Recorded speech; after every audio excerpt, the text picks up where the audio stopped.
The first time I saw him, I was struggling to breathe.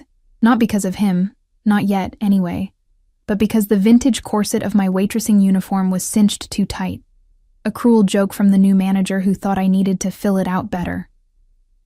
I was balancing 3 plates of steaming pasta and a bottle of Barolo that cost more than my monthly rent, navigating through Bella Rosa's crowded Friday night service. I'd taken this second job to cover my sister Lily's medical bills. The insurance had rejected her latest treatment, using some obscure clause in microscopic print. The debt collectors were calling daily now, and the hospital administrator had started giving me those pitying looks that made my stomach knot. That night, the air in the restaurant was thick with the scent of truffle oil, garlic, and money. Old money that perfumed the room like an expensive cologne. Every table was filled with Milan's elite. Politicians laughing too loudly at jokes that weren't funny, businessmen with hungry eyes that followed the female servers, and women with diamond-encrusted wrists who barely touched their food. I was exhausted. My feet ached in the mandatory 4-inch heels, and my smile felt plastered to my face. No one noticed. No one ever did. I was part of the scenery, existing only to serve and disappear. Then the atmosphere changed. I didn't see him enter, but I felt it. The restaurant's cheerful buzz dampened to a reverent murmur. Heads turned subtly, careful not to stare too openly. Even the manager, who spent the evening barking orders, suddenly straightened his tie and smoothed his hair. "Table 7, he whispered urgently as he passed, his voice tight with stress. "Vittorio Costello, don't mess up." I knew the name, of course. Everyone in Milan did. The Costello family owned half the city, officially on paper, and the other half through whispered arrangements. They were old-school Cosa Nostra, with businesses that had gone legitimate generations ago. But everyone knew where the money came from originally. The rumors about Vittorio himself ranged from terrifying to mythic. He never appeared in photographs, never gave interviews, and supposedly never left a debt unpaid, whether it was owed in currency or blood. As I approached table 7, I kept my eyes down, focusing on not spilling the wine I'd been instructed to bring immediately. I could see only fragments of him at first. A midnight blue suit tailored to perfection, a heavy silver watch that glinted under the soft lighting, strong hands with a single platinum ring on his right index finger. I carefully placed the wine on the table and began to pour. "Good evening, signore. Welcome to... Look at me when you speak." His voice was low, barely above a whisper, but it cut through the ambient noise like a blade. I froze, the wine bottle suspended mid-pour. Something in his tone made it clear this wasn't a request, but a command that expected immediate compliance. I raised my eyes slowly, meeting his gaze for the first time. Vittorio Costello was nothing like I had imagined. I'd expected someone older, someone with the bloated, satisfied look of excess. Instead, I found myself staring at a man perhaps in his late 30s, with sharp features that seemed carved from marble. His hair was dark as ink, with silver threads at the temples that only heightened his aura of authority. But it was his eyes that made my breath catch. Gray like storm clouds, watchful and calculating, missing nothing. He wasn't alone. 2 men sat at adjacent tables, appearing to dine separately but unmistakably alert to their surroundings. One continually scanned the restaurant while speaking quietly into his cuff. Security, obviously. A third man stood discreetly by the entrance, his stance casual, but his attention focused. "Your name," Vittorio said, still watching me with that unblinking gaze. "Elena," I replied, surprised at how steady my voice sounded. "Elena Ricci." Something flickered across his face. Surprise, perhaps, or recognition, but it vanished so quickly I thought I'd imagined it. He nodded once, then gestured to the empty chair across from him. "Sit." I glanced nervously toward the kitchen, where my other table's orders were waiting. "I'm sorry, signore. I'm working. I can send another server if you prefer." I said sit, Elena Ricci. The way he said my name, like he was testing how it felt on his tongue, sent an involuntary shiver down my spine. His expression hadn't changed, but something dangerous had entered his voice. I sat. Behind me, I could see the manager making a distressed gesture, but one look from Vittorio, and he scurried away like a frightened mouse. "Do you know who I am?" Vittorio asked, pouring a second glass of wine and pushing it toward me. Yes, I answered honestly. There was no point in pretending otherwise. And does that frighten you? I considered lying, but something told me he would know. Yes, I admitted, but I imagine that's how you prefer it. His lips curved slightly, not quite a smile, but an acknowledgement. Most people wouldn't dare say that to my face. I'm too tired to be clever, signore. This time, the smile reached his eyes, transforming his face for just a moment before the mask slipped back into place. He studied me with renewed interest, as though I were a puzzle he hadn't expected to encounter. You work 2 jobs, he stated rather than asked. When I couldn't hide my surprise, he continued, Your hands. You have calluses from typing, yet you're here serving tables. The dark circles under your eyes suggest you're getting perhaps 4 hours of sleep. And you've worn the same shoes for at least 3 years, judging by the wear pattern, despite them being a size too small. I felt exposed, stripped bare by his observations. Are you always this attentive to the waitstaff, Signore Costello? Only when they intrigue me. He took a sip of his wine, his eyes never leaving mine. Why does Elena Ricci work herself to exhaustion? I shouldn't have told him. I should have made an excuse, slipped away, and continued with my anonymous existence. But there was something in his gaze that demanded truth, and I was too weary to resist. My sister is sick, I said quietly. The treatments are experimental. Insurance won't cover them. What's wrong with her? A rare form of leukemia. She's 17. He nodded once, processing this information with the same intensity he seemed to apply to everything. Then he reached into his jacket pocket and withdrew a sleek black card. He placed it on the table between us. Call this number tomorrow, 9 a.m. sharp. I didn't touch the card. I'm not looking for charity, signore. His expression hardened. Did I offer any? 9 a.m., Elena. Don't be late. He stood abruptly, leaving his wine mostly untouched. One of his security detail immediately appeared at his shoulder. Bring her file, he murmured to the man, who nodded once. As Vittorio turned to leave, he paused, looking back at me with those storm cloud eyes. You won't be returning to work here. It wasn't a suggestion. Before I could respond, he was gone, moving through the restaurant with the quiet confidence of a predator, people instinctively clearing a path. The manager was at my side instantly, his face flushed with anger. What did you say to him? Do you have any idea? He told me I won't be coming back to work, I said, still staring at the black card on the table. The manager's face drained of color. Then you won't, he said simply, as though Vittorio Costello's word was law. Which, I was beginning to realize, it probably was. That night, I sat in the tiny apartment I shared with Lily, staring at the card. It contained only a phone number, embossed in silver against the matte black background. No name, no company. Lily was asleep, her thin frame barely making a bump under the covers. The treatments had taken most of her hair, but she insisted on maintaining her spirit. I'm going for the alien chic look, she'd joke, tying colorful scarves around her head. Even now, a bright blue one contrasted sharply with her pallor. I fingered the card, torn between fear and desperate hope.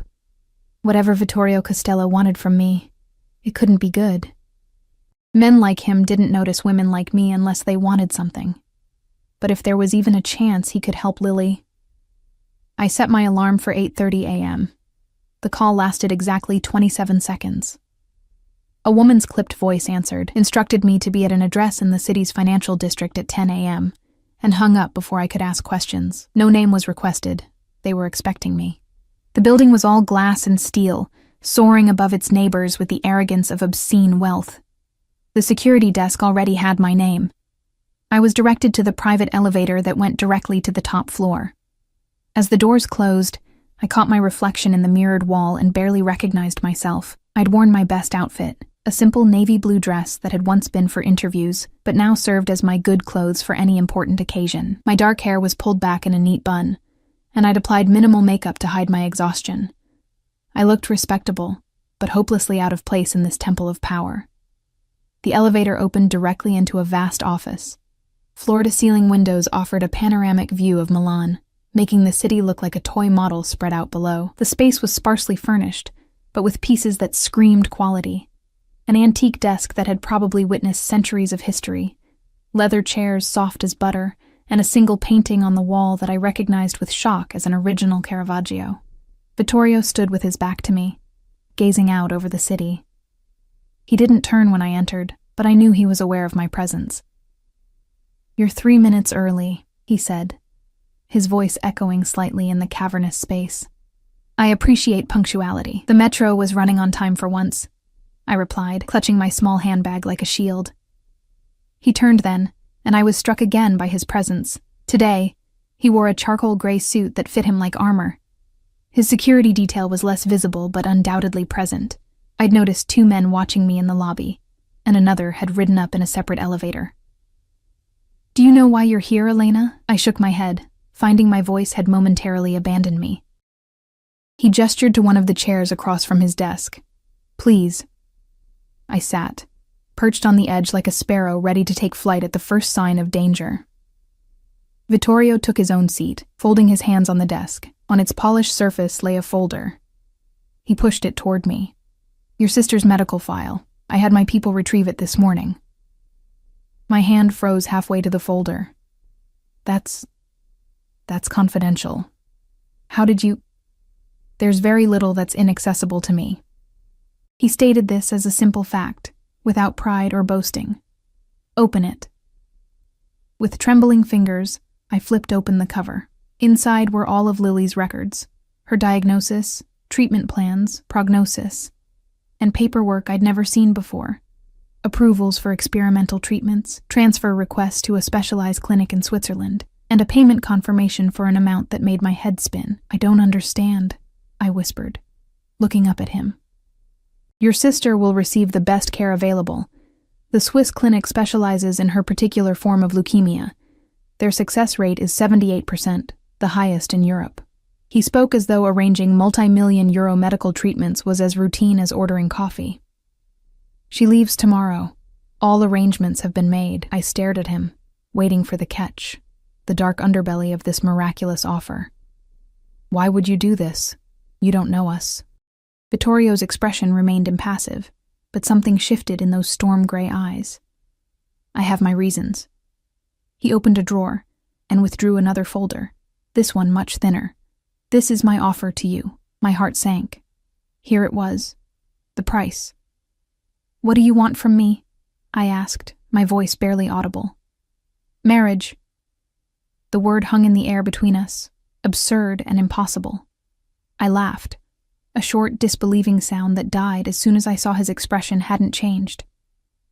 "You can't be serious. I am rarely anything but serious, Elena." I stood abruptly, the chair scraping against the floor. "This is insane. You don't know me. I don't know you. Why would you—" "Sit down," he said quietly. And despite my panic, I found myself obeying. "The arrangement is simple. You will become my wife in name and public appearance. You will live in my home. You will attend functions as required. In return, your sister receives the treatment that will save her life, and you receive financial security." "And what else?" I pressed, knowing there had to be more. Men like him didn't marry women like me for companionship. His gaze was steady. "Nothing you're unwilling to give." I closed my eyes, trying to think through the fog of shock. This is blackmail." "No," he countered calmly. "Blackmail requires a threat. I'm offering a choice. You are free to walk away." But I wasn't. Not really. Not with Lily's life hanging in the balance. "Why me?" I asked, opening my eyes to search his face for answers. There are countless women who would gladly marry Vittorio Costello. Beautiful women, connected women, women who would bring something to this arrangement. For the first time, something like genuine emotion crossed his features. A flash of what might have been pain, quickly masked. "You have something they don't," he said simply. "And what's that?" His eyes held mine. "You have nothing to lose." The truth of his words hit me like a physical blow. He was right. I had nothing except Lily, and he was offering to save her. What choice did I really have? "When?" I asked, my voice hollow. "Today. My lawyers have the paperwork ready." "Today?" I echoed in disbelief. Elena, he interrupted, his voice softening marginally. I understand this is sudden, but your sister's treatment begins tomorrow, and for that to happen, certain legal matters must be in place. I stared down at my hands, noticing distantly how they trembled. And if I say no, then you leave here with my best wishes and return to your life as it was. His tone was neutral, but I heard the underlying message. Return to watching my sister die slowly while I worked myself to exhaustion trying to save her. I looked up at him, this stranger who held my sister's life in his hands. Why do I feel like I've just made a deal with the devil? Something like amusement flickered in his eyes. Perhaps you have. He stood, buttoning his jacket with a practiced motion. But even the devil keeps his promises, Elena. As he led me from the office toward whatever future I had just agreed to, I couldn't shake the feeling I had made a catastrophic mistake. Yet for Lily, I would walk into hell itself with my eyes open. I just hadn't realized hell would be dressed in a perfect suit, with storm-gray eyes that seemed to see right through me. The wedding, if you could call it that, was a cold, sterile affair conducted in Vittorio's office later that same day. No white dress, no flowers, no family, just a judge who seemed entirely unsurprised to be performing such a ceremony, and 2 of Vittorio's men serving as witnesses. I signed the papers with a hand that wouldn't stop trembling, watching as my signature transformed me into Elena Costello. My new husband didn't kiss me. He merely nodded once the judge pronounced us married, then gestured for his assistant to handle the remaining details while he took a phone call in the corner of the room. I stood alone, a bride without a celebration, wondering what I had just done. Mrs. Costello, the title, spoken by a stern-looking woman I hadn't noticed before, jolted me from my thoughts. I'm Francesca, Mr. Costello's head of household staff. I'll be taking you to the estate and showing you your accommodations. I followed her in a daze, barely registering the sleek black car that waited for us, the driver who opened the door without making eye contact, or the city streets blurring past the tinted windows. Vittorio didn't accompany us. He had matters to attend to, Francesca explained without elaboration, as though it were perfectly normal for a groom to abandon his bride minutes after the ceremony. Your sister has already been transferred to the private hospital wing at the estate, Francesca informed me as we drove. She'll be stabilized there before flying to Switzerland tomorrow. Mr. Costello thought you might want to see her settled.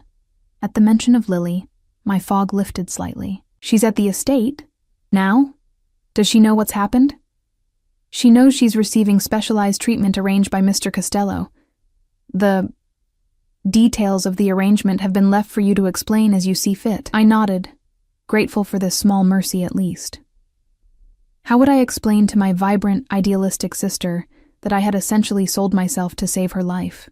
The estate, as Francesca called it, turned out to be a sprawling villa nestled in the hills outside Milan. As we passed through imposing iron gates that closed silently behind us, I caught my first glimpse of my new home, a massive stone structure that looked like it had stood for centuries, surrounded by immaculately manicured gardens and protected by an unobtrusive but undeniable security presence. Men in dark suits patrolled the grounds, and I noticed cameras disguised among the ivy and statuary. The East Wing has been prepared for you, Francesca said as we pulled up to the main entrance. Mr. Costello occupies the West Wing. The central areas are shared spaces for entertaining and daily activities. The message was clear. We would be living separate lives under one roof. The interior of the villa was a study in understated luxury. Priceless antiques mingling with modern pieces, marble floors, soaring ceilings, and art that belonged in museums rather than private homes. Francesca led me through a maze of corridors until we reached what she called my suite, which turned out to be larger than the entire apartment Lily and I had shared. Your belongings have been collected and will be delivered shortly, she informed me. Mr. Costello has arranged for a new wardrobe appropriate to your position. The stylist will arrive tomorrow for measurements. I sank onto a velvet chaise, suddenly overwhelmed by the unreality of it all. When can I see my sister? She's resting now. The doctor suggests you visit in an hour. I'll have someone escort you then. Francesca paused at the door. Dinner is at 8 in the small dining room. Mr. Costello expects you to join him. With that, she left me alone in my gilded cage. The suite contained a bedroom with a bed large enough for 4 people, a sitting room where I currently sat, a dressing room lined with empty closets awaiting their new contents, and a bathroom with a tub that resembled a small swimming pool. Everything was decorated in shades of blue and silver, elegant, expensive, and utterly impersonal. I walked to the windows, which overlooked a section of the gardens, and beyond them, the rolling Lombardy countryside. The glass was bulletproof, I realized as I touched it, thicker than normal, with a subtle reinforcement visible at the edges. What kind of life necessitated bulletproof windows in your home? A life I had just married into. Exactly 58 minutes later, a soft knock at the door announced my escort, a young man named Marco, who explained he was part of the household security team. He led me through another series of corridors to what appeared to be a self-contained medical facility within the villa. Lily was awake when I entered, propped up on pillows and looking better than she had in weeks. The room resembled a luxury hotel suite more than a hospital room, but the medical equipment discreetly positioned around the bed betrayed its true purpose. Elena. Her face lit up when she saw me. Can you believe this? It's like we won the lottery without buying a ticket. I forced a smile, sitting carefully on the edge of her bed. How are you feeling? Better already. They gave me something that's taken the pain away, and the doctor says my numbers are already improving. She gestured around the room. And look at this place. It's insane. The nurse said we're flying to Switzerland tomorrow on a private jet.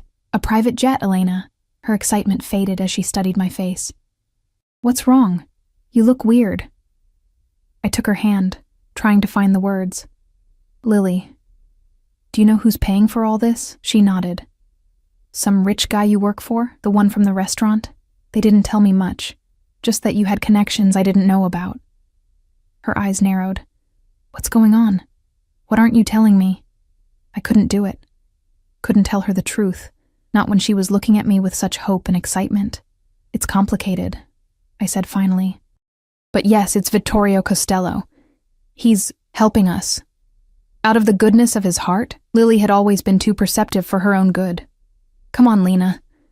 Nobody does something like this for nothing, especially not men like him. I might be sick, but I'm not stupid. I swallowed hard. We can talk about it after you're better. The important thing now is your treatment. She squeezed my hand. Whatever you did, whatever deal you made, thank you. But I'm worried about you. Don't be, I said, forcing brightness into my voice.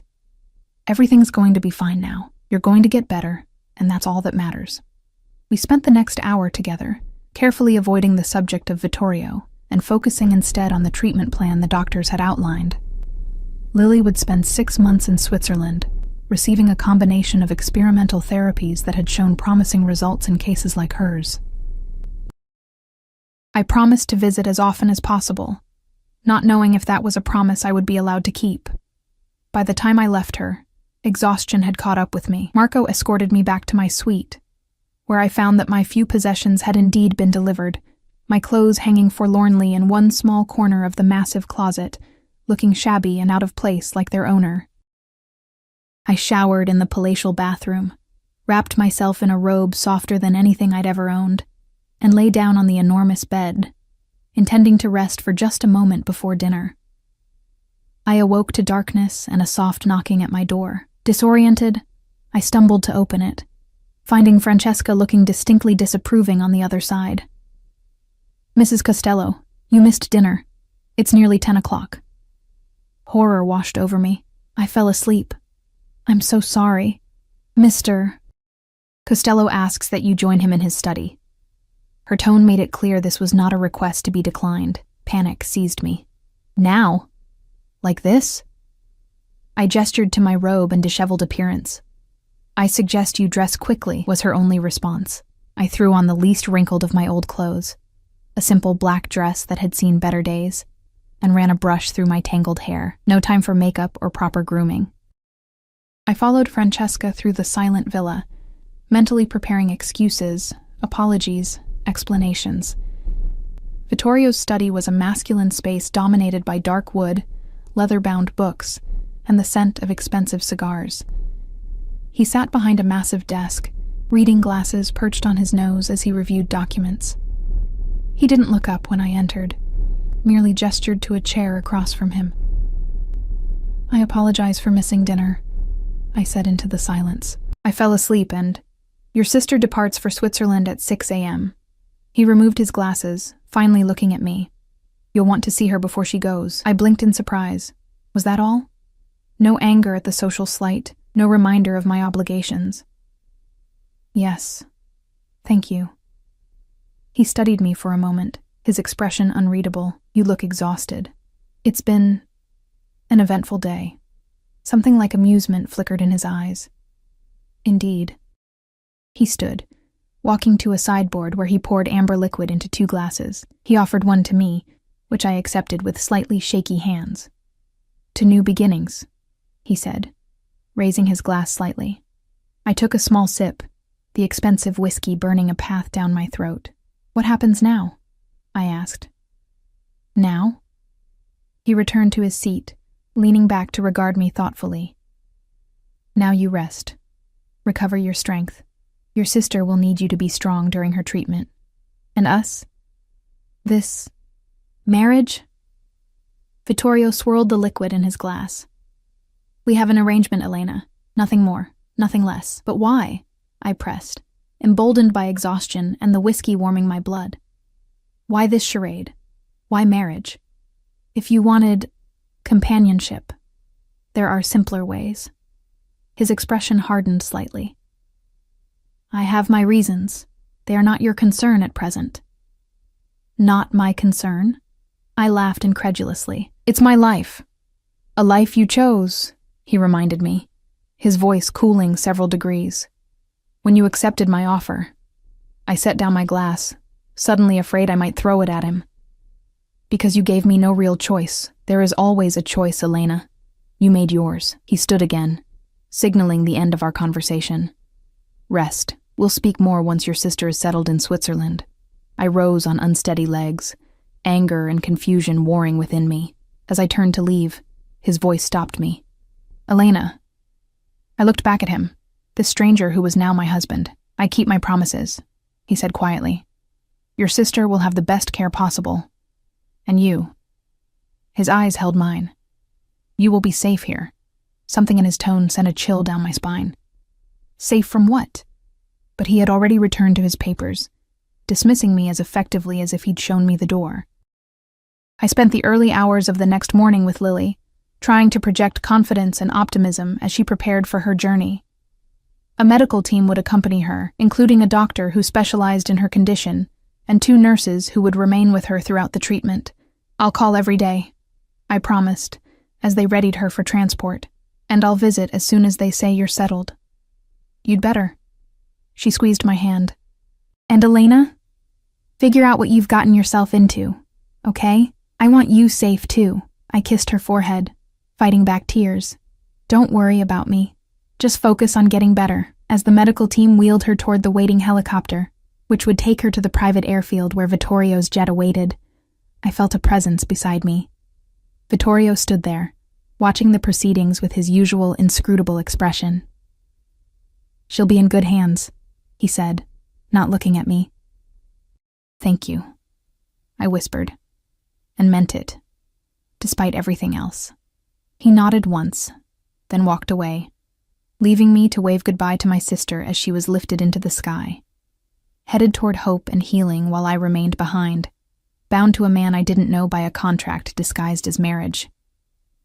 As I watched the helicopter disappear into the dawn sky, I made a silent promise to Lily and to myself. I would discover why Vittorio Costello had chosen me, what he really wanted, and what dangers lurked behind his promise of safety. I just had to survive being his wife long enough to find out. Days passed in a strange, dreamlike routine. I explored the vast estate, getting lost more times than I could count in its labyrinthine corridors and sprawling gardens. I spoke daily with Lily, whose voice grew stronger with each call as the Swiss doctors expressed cautious optimism about her response to the treatment. And I rarely saw my husband. Vittorio left the villa before dawn most days, returning late in the evening, if at all. We occasionally shared silent, awkward dinners in the formal dining room, attended by staff who moved like ghosts around us. He asked polite questions about my comfort and Lily's progress, and I provided equally polite answers. He never touched me, never attempted to claim any husbandly rights, never even entered my wing of the house as far as I knew. It should have been a relief. Instead, it left me increasingly uneasy. 2 weeks after our wedding, Francesca informed me that I would be expected to attend a charity gala that evening, my first public appearance as Mrs. Costello. "Mr. Costello has arranged for appropriate attire," she said, leading me to my dressing room where a garment bag now hung. "The stylist will arrive at 4 to assist with hair and makeup. The car will depart at 7 sharp." Inside the bag was a gown that probably cost more than everything I had ever owned combined, a midnight blue creation of silk and intricate beadwork that seemed to catch every ray of light. Matching shoes, a clutch, and a velvet box containing a diamond necklace and earrings completed the ensemble. I stared at it all in disbelief.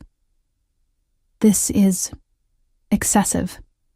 This is appropriate for the wife of Vittorio Costello," Francesca corrected, with the faintest hint of disapproval in her voice.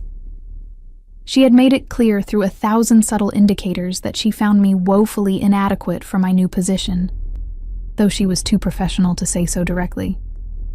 At precisely 7, I descended the grand staircase, feeling like an imposter in my borrowed finery. My hair had been styled in an elegant updo, my makeup applied with expert hands to highlight features I hadn't known I possessed, and the diamonds at my throat and ears caught the light with every movement. Vittorio waited at the bottom of the stairs, and for a moment as our eyes met, something flickered across his face. Surprise, perhaps, or appreciation. He wore a tuxedo that fit his powerful frame perfectly, the stark black and white emphasizing the intensity of his gray eyes and the sharp planes of his face.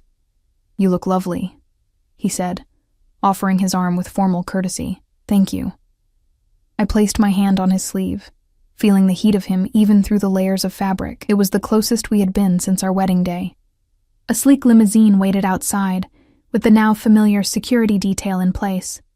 2 cars ahead of us, 2 behind, and men stationed along the route from the front door to the vehicle. Vittorio handed me into the car as though I were made of glass, then sat beside me, maintaining a careful distance. "This event is important," he said as we pulled away from the villa. "Many of Milan's most influential families will be there, including some business associates of mine. They will be curious about you." I turned to face him, suddenly nervous. What should I say? We haven't discussed what story we're telling people. "The truth," he replied simply. "We met at Bella Rosa. There was an immediate connection. We married quickly because life is uncertain." His lips curved in a mirthless smile. "People will assume you're pregnant, of course." I flushed, but I'm not. "They'll figure that out eventually." He straightened his already perfect cuffs.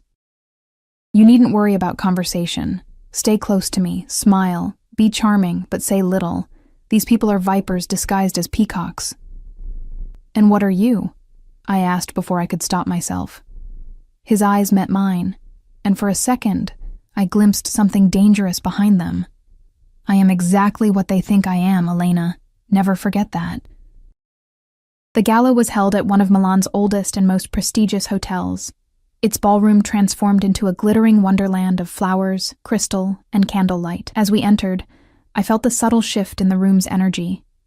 Conversations pausing, heads turning, whispers spreading like ripples in water. Vittorio's hand settled at the small of my back, a possessive gesture that was our first real physical contact. "Smile," he murmured close to my ear. "Everyone is watching," and they were. I could feel the weight of curious stares, the assessment of my worth, the speculation about how someone like me had captured the elusive Vittorio Costello. As he guided me through the crowd, people stepped aside, offering greetings that ranged from warmly obsequious to coolly respectful. Vittorio responded to each with perfect composure, introducing me with simple dignity. "My wife, Elena. My wife." The words sounded strange coming from his lips, as though we were actors in a play neither of us had rehearsed properly. The first hour passed in a blur of names and faces I couldn't hope to remember. I smiled until my cheeks ached, accepted congratulations from strangers, and tried to emulate Vittorio's air of calm command. His hand rarely left my back or arm, maintaining constant contact that felt both protective and possessive. "Vittorio, There you are, you elusive bastard. The voice came from a striking woman in her 40s, dressed in a daring red gown that emphasized her still impressive figure. She air-kissed Vittorio's cheeks with familiar ease, then turned assessing eyes on me. So, this is the bride we've all been hearing about. She extended a perfectly manicured hand. Isabella Moretti, an old friend of your husband's family. Elena, I replied, shaking her hand and noting the slight emphasis she'd placed on old friend. Isabella, Vittorio acknowledged with a nod that seemed cooler than his other greetings. I trust you're well. Better now that I've met the woman who accomplished what none of us thought possible.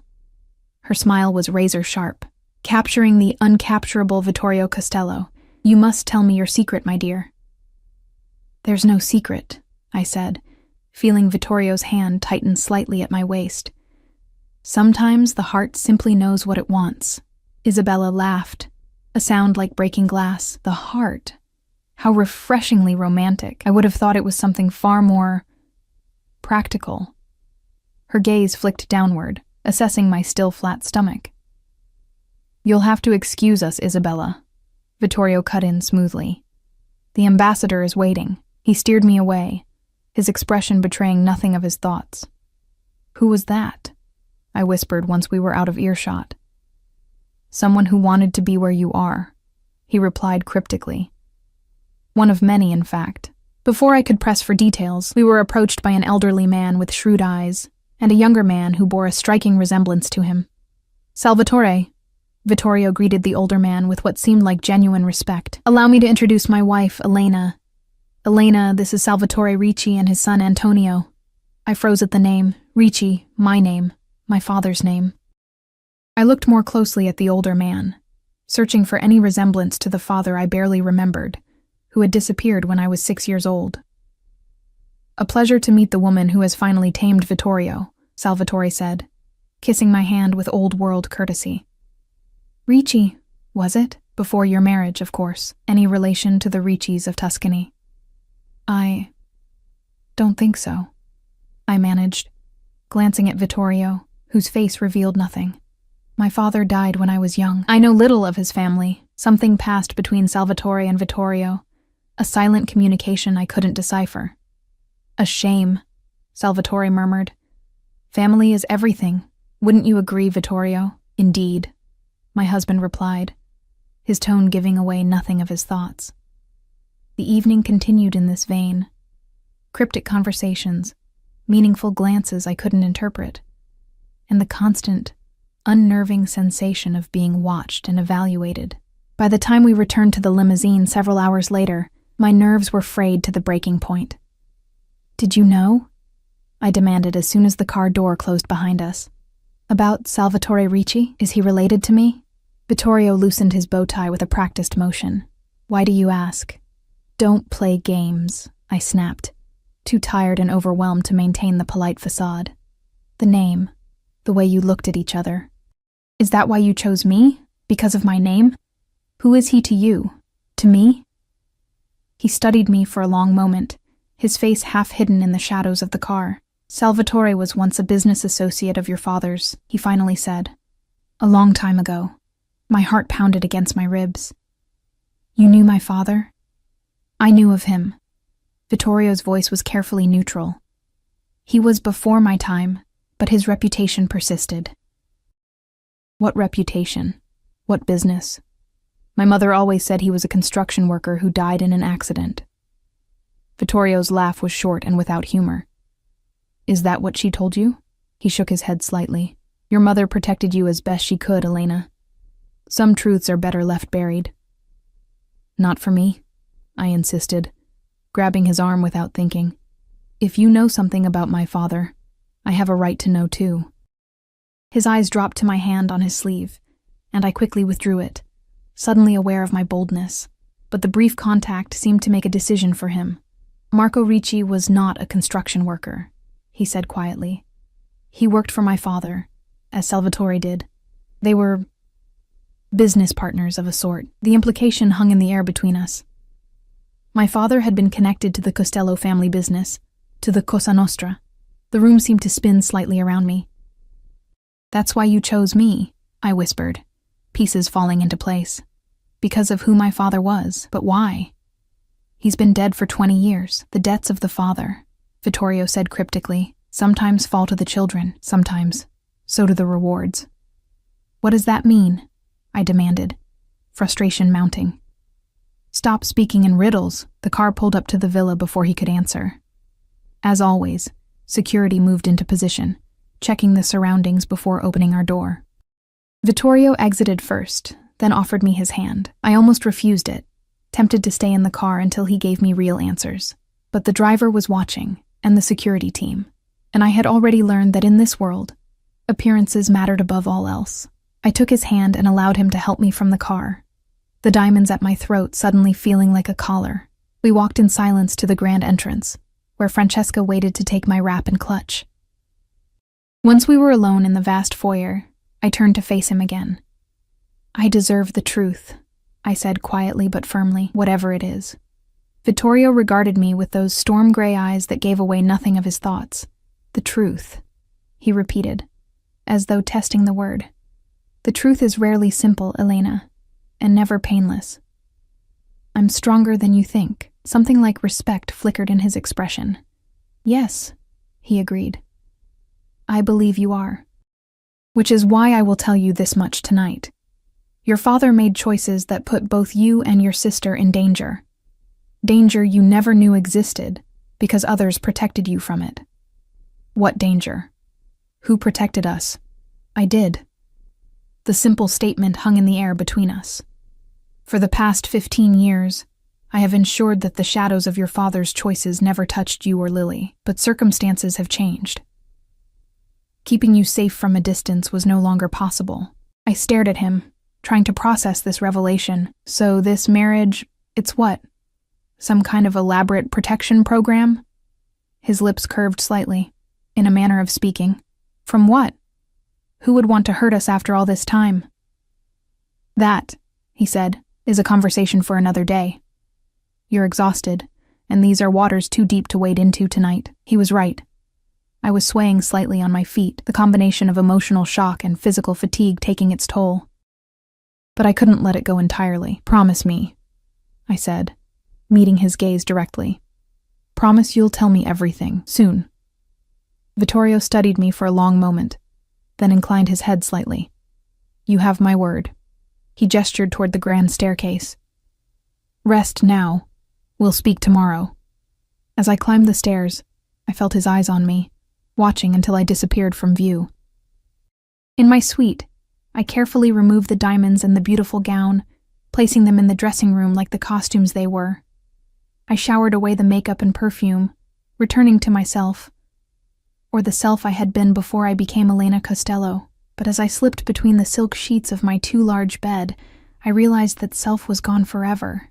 Whoever I had been before, the simple girl working 2 jobs, caring for her sister, believing in her construction worker father's accidental death, that person no longer existed.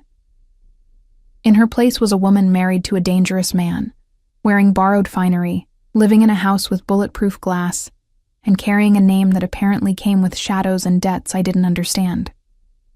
I fell asleep wondering which was the bigger lie, the life I had lived before or the one I was living now. Morning brought clarity and determination. I dressed in one of the simpler outfits from my new wardrobe, tailored black pants and a cream silk blouse, and went in search of my husband. Francesca intercepted me in the main hall.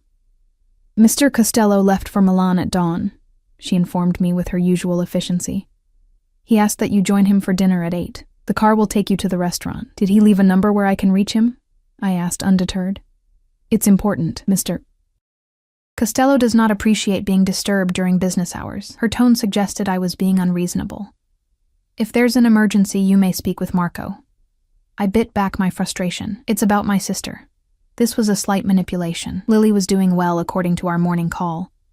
But I had quickly learned that Vittorio's staff would move mountains where my sister's care was concerned. Francesca's expression softened marginally. I'll see if he's available. She disappeared into a nearby office, returning moments later with a slight frown. Mr. Costello is in meetings until 3. He'll call you then. It wasn't what I wanted, but it was better than nothing. Thank you, Francesca. With hours to fill, I decided to do some investigating of my own. The villa was enormous, and while I had explored much of it over the past weeks, there were areas I knew were restricted. Vittorio's private wing, certain offices, and a section of the basement I had noticed but never ventured into. Today, I would start with a less forbidden territory: the library. If my father had indeed been connected to the Costello family, perhaps there would be records, photographs, some trace of him in the family archives. The library was my favorite room in the villa. 3 stories of floor-to-ceiling bookshelves accessible by rolling ladders, comfortable leather chairs, and windows that filled the space with natural light. It smelled of paper, leather, and wood polish, a scent I found immensely comforting. I began with the most obvious: family albums displayed on the lower shelves. They chronicled the Costello dynasty through generations: stern patriarchs, elegant wives, solemn children growing into powerful adults. I recognized Vittorio's father from news articles I had researched online. Giuseppe Costello had been a prominent businessman with rumored Mafia connections that were never proven in court. In photographs from the 1990s, I spotted a younger Salvatore Ricci standing beside Giuseppe at various social functions. And then, in an image that made my heart stop, I saw him. My father. I recognized him instantly, though he looked nothing like the faded photographs my mother had kept. In those, he had been smiling, casual, dressed in simple clothes with my mother at his side. In this image, he stood between Giuseppe Costello and Salvatore Ricci at some formal event, wearing an expensive suit, his expression serious and watchful. The caption beneath read, Giuseppe, Marco, and Salvatore. Milano, 1995. 2 years before his supposed death. I stared at the photograph, trying to reconcile this elegant, dangerous-looking man with the father I barely remembered. The one who had swung me onto his shoulders and called me his little princess. "I see you've been busy," I startled, nearly dropping the album. Vittorio stood in the library doorway, watching me with an unreadable expression. "You said you'd call at 3, I said, my voice unsteady. My meetings concluded early. He crossed the room with his usual fluid grace, stopping beside me to look down at the open album. "You found him. He doesn't look like I remember." I traced my father's face through the protective plastic.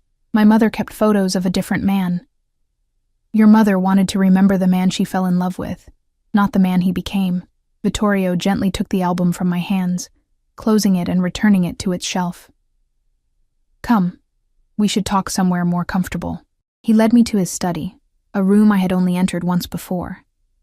This time, I noticed details I had missed: photographs on the desk of a woman who resembled him, certificates and awards on the walls, a glass case containing antique weapons. It was still an intimidating space, but more personal than I had initially perceived. Vittorio gestured for me to sit, then poured us each a drink, whiskey again, though I hadn't asked for it. He settled into the chair behind his desk, swirling the amber liquid thoughtfully before speaking. "Your father worked for mine," he began without preamble. "He started as security, but he was smart, ambitious. My father recognized his potential and promoted him, made him part of the inner circle along with Salvatore and a few others." "What exactly did my father do?" I asked, though I was beginning to suspect the answer. Vittorio met my gaze directly. "He collected debts. He enforced rules. He protected our family's interests. He was a criminal," I said flatly. "He was a man making a living the best way he knew how," Vittorio countered. "The line between criminal and businessman has always been blurry in certain circles, Elena. My family operated on both sides of that line. And now?" His lips curved slightly. "Now we are respectable businessmen, of course." I didn't believe him, but I had more pressing questions. "You said he made choices that put Lily and me in danger. What choices?" Vittorio's expression darkened. "Your father was ambitious to a fault. He wanted more than my father was willing to give. So he made arrangements with a rival family, the Morettis." "Isabella Moretti," I said, remembering the woman from the gala. "Her husband. Dante, actually. Isabella was just the trophy wife, though she's proven quite resourceful since his death." He took a sip of his whiskey. "Your father began selling information to Dante. Small things at first, then larger secrets. When my father discovered the betrayal, he gave Marco a choice: disappear forever, or watch his family pay the price of his treason. My hands trembled around my glass. So he chose to disappear. He chose to protect you, Vittorio corrected gently. My father was not a forgiving man, but he respected family loyalty. He allowed your father to stage his death to ensure you and your mother would be safe from retribution. In exchange, Marco would never contact you again and would leave Italy permanently. Did he? Leave Italy? He went to America, started a new life there under a new name. The room seemed to tilt around me. He's alive? Vittorio hesitated, then shook his head. He died 10 years ago. Cancer. By then, my father had also passed, and I had taken over the family business. I closed my eyes, absorbing the shock of this revelation. My father hadn't died when I was 6.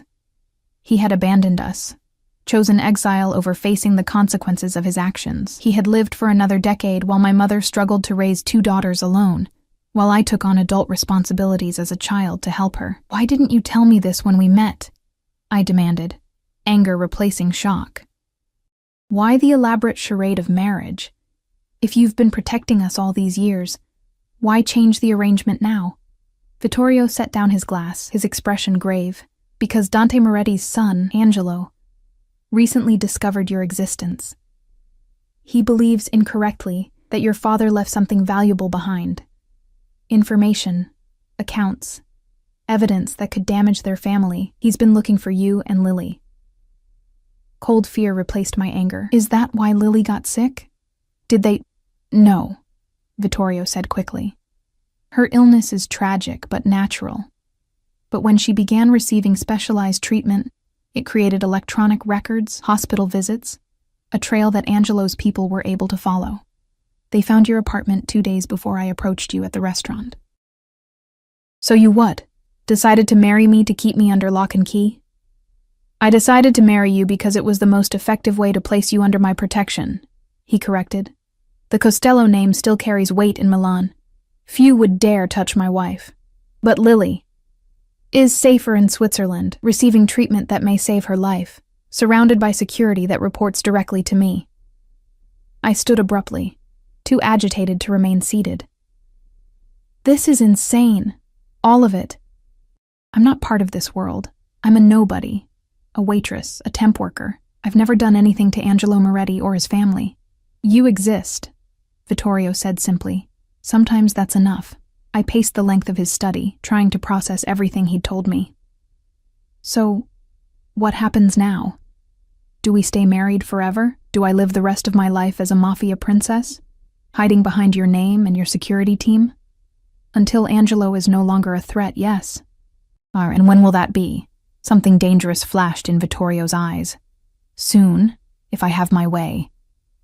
The implication was clear, and it should have horrified me. Instead, I felt a strange sense of security knowing that this man, this powerful, dangerous man, was determined to eliminate any threat to me and my sister. Why do you care? I asked, stopping my pacing to look directly at him. Why go to all this trouble for the daughters of a man who betrayed your family? What do you get out of this arrangement? Vittorio rose from his chair, moving around the desk to stand before me.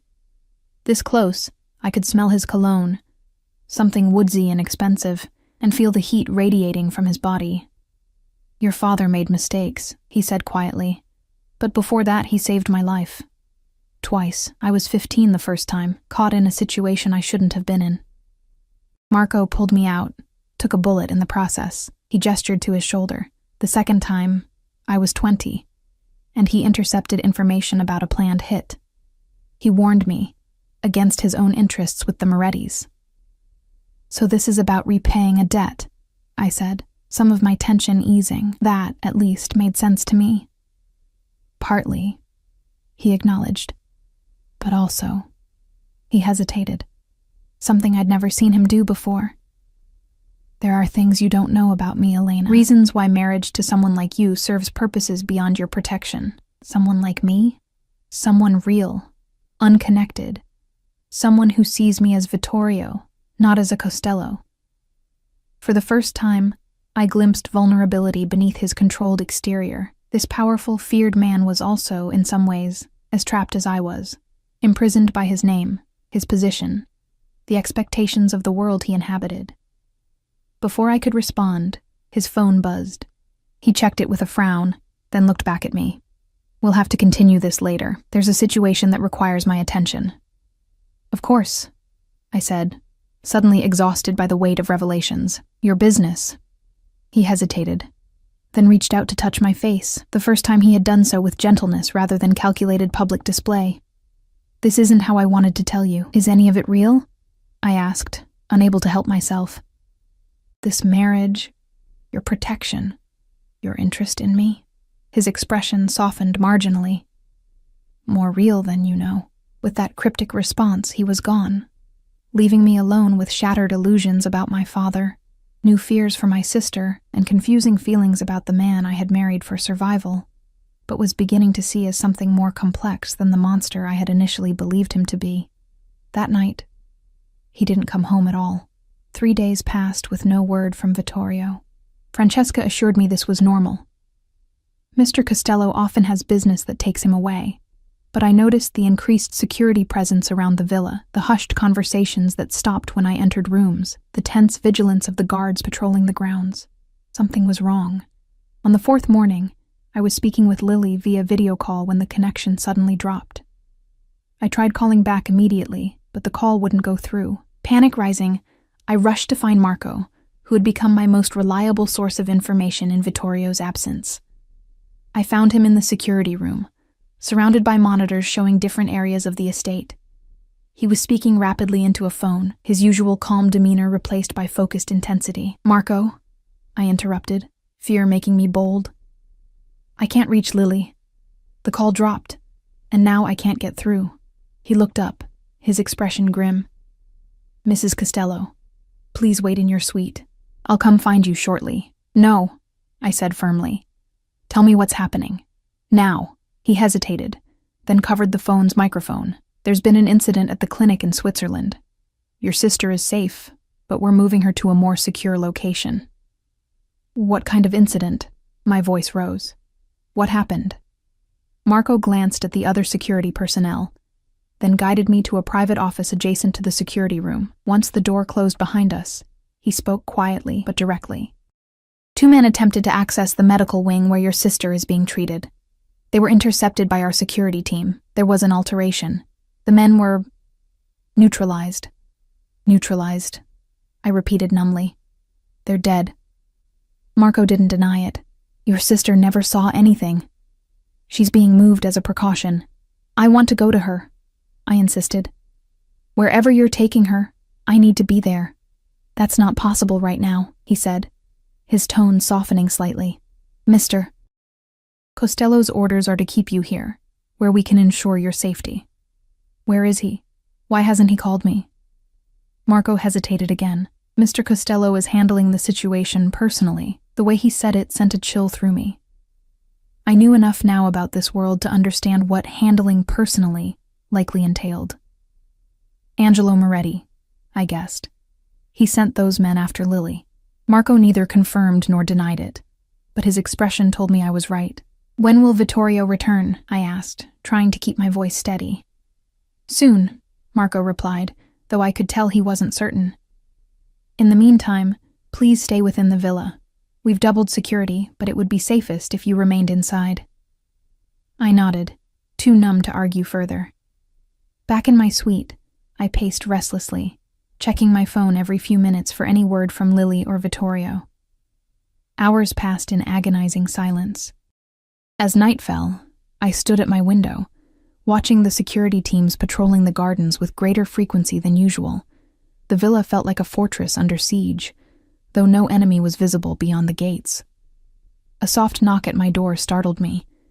I opened it to find Francesca, her usually impeccable appearance slightly disheveled, her expression grave. "Mrs. Costello," she said quietly, "please come with me." "What's happened?" I demanded, fear clutching at my throat. "Is it Lily? Vittorio?" "Mr. Costello has returned," she said, avoiding my eyes. "He's in the East Wing medical suite. The words echoed in my mind as I followed her through the corridors at a near run. Vittorio was hurt. The realization sent an unexpected wave of dread through me. Despite everything, the arranged marriage, the secrets, the dangerous world he had pulled me into, the thought of him injured or worse filled me with a fear I hadn't anticipated. The medical suite was a flurry of activity, doctors and nurses moving efficiently around a central bed where Vittorio lay, his normally imposing figure looking somehow smaller against the white sheets. His face was bruised, a cut above his eye had been freshly stitched, and bandages wrapped his torso. When he saw me in the doorway, he dismissed the medical staff with a curt nod. They filed out silently, leaving us alone. "You should see the other guy," he said, his voice hoarse but his attempt at humor unmistakable. I approached the bed slowly, studying his injuries. "Is there another guy to see?" A ghost of his usual smile touched his lips. "Not anymore." I should have been horrified, but all I felt was relief. Relief that he was alive, that he was here, that whatever threat had loomed over us might finally be gone. "Angelo?" I asked quietly. Vittorio nodded once. "He won't trouble you or Lily again." I sank into the chair beside his bed, suddenly exhausted. "Lily is safe," he assured me. "I spoke with her doctor an hour ago. She's responding well to the treatment, and her new accommodations are even more comfortable than the last." "They tried to take her," I said, the reality of how close we'd come to disaster finally hitting me. "If your men hadn't been there." "But they were," Vittorio said firmly, reaching for my hand. His grip was weaker than usual, but still reassuringly solid. "I promised to keep you both safe, Elena. I keep my promises." I looked down at our joined hands. His knuckles were scraped and bruised, evidence of violence I couldn't bring myself to ask about. This man had killed for me, for my sister. The thought should have repulsed me, but instead, I felt a complex mix of gratitude, fear, and something deeper I wasn't ready to name. "Why didn't you take me with you?" I asked. "When you left? Why keep me in the dark?" He studied me for a long moment. "Because I wanted to keep that darkness away from you for as long as possible. Because once you see certain things, you can't unsee them." "I'm stronger than you think," I said, echoing my words from days before. "I know exactly how strong you are," he replied. "It's one of the things I admire most about you." The admission hung in the air between us, sincere in a way our previous interactions had not been. Something had changed, whether through his brush with death or my growing understanding of his world. The walls between us had begun to crumble. "What happens now?" I asked, still holding his hand. "Now we heal," he said simply. "All of us. Lily continues her treatment, which is showing remarkable progress. I recover from these minor inconveniences." He gestured to his injuries with a dismissive air that made me suspect they were more serious than he was admitting. "And you? What about me?" His eyes, those storm-gray eyes that had once seemed so cold, softened as they held mine. "You decide what you want, Elena. The threat is eliminated. Our arrangement has served its purpose. If you wish to end it, arrangements can be made." "You'd let me go?" I asked, surprised by the offer. "Just like that?" "There would be conditions," he admitted. "Financial support for you and Lily, continued security, though less intrusive. A residence of your choosing." "But the marriage could be annulled or dissolved, if that's what you want." I should have felt relieved. This was my chance at freedom, at returning to something resembling a normal life. Yet the prospect filled me with unexpected emptiness. "And if that's not what I want?" I asked, my voice barely above a whisper. Vittorio's expression changed subtly, hope flickering behind his careful control. "Then we begin again," he said. "Not as a business arrangement, not as protector and protected, but as two people choosing each other with open eyes." "You would want that? With me?" He brought my hand to his lips, the gesture achingly gentle from a man I had once thought incapable of tenderness. "Elena," he said quietly, "I have watched over you since you were 12 years old. I saw you grow into a woman of extraordinary strength and compassion. I witnessed how you sacrificed everything for your sister without hesitation or resentment when the time came to bring you into my world. I chose marriage not just because it was the most effective protection, but because I had already begun to care for you in ways I hadn't allowed myself to acknowledge. You never touched me, I said, the observation slipping out before I could stop it. Because I wanted you to come to me willingly or not at all, he replied simply. I would not take what wasn't freely given, especially from someone who felt indebted to me. The honesty in his voice, the vulnerability in his usually guarded expression, they undid something inside me. The man before me was not just the dangerous Mafia boss or the calculating protector. He was simply Vittorio, a man who had carried the weight of his family's legacy while trying to forge something better, something real. I leaned forward, hesitating only briefly before pressing my lips to his. The kiss was gentle, mindful of his injuries, but the connection it forged was anything but fragile. When I pulled back, his eyes had darkened, and his hand had moved to cup my face. Stay with me, he said softly. Not because you have to, but because you choose to. I'll stay, I promised, realizing as I spoke that it was the truth. Somewhere amid the danger and deception, the fear and revelation, I had begun to see beyond the armor he wore to the man beneath. And that man, complicated, dangerous, but capable of surprising tenderness, was someone I wanted to know better. 6 months later, Lily completed her treatment in Switzerland, her cancer in full remission. She came to live with us at the villa, while she regained her strength, filling the once austere halls with her laughter and irrepressible spirit. You know, she told me one evening, as we sat in the garden watching Vittorio take a business call at a distance, his free hand absently petting the rescue dog that had become his unlikely shadow. When you first told me you'd married him to save me, I thought you'd made the ultimate sacrifice. And now? I asked, smiling as Vittorio shot us a questioning look, sensing we were talking about him. Now I think maybe I did you a favor, she teased, then grew serious. He would die for you, Lena. Not many people find that kind of love. I watched as Vittorio concluded his call and walked toward us, his face relaxing from business mode into the private smile he reserved for family. Our beginning may have been rooted in danger and necessity, but what had grown from that unlikely soil was something rare and precious, a love forged in fire, tested by darkness, and ultimately stronger for having survived both. He wasn't perfect, neither was I. The world we inhabited still had its shadows, its dangers, its compromises. But we faced them together, eyes open, choosing each other every day, not because we had to, but because we wanted to. And in the end, that choice made all the difference.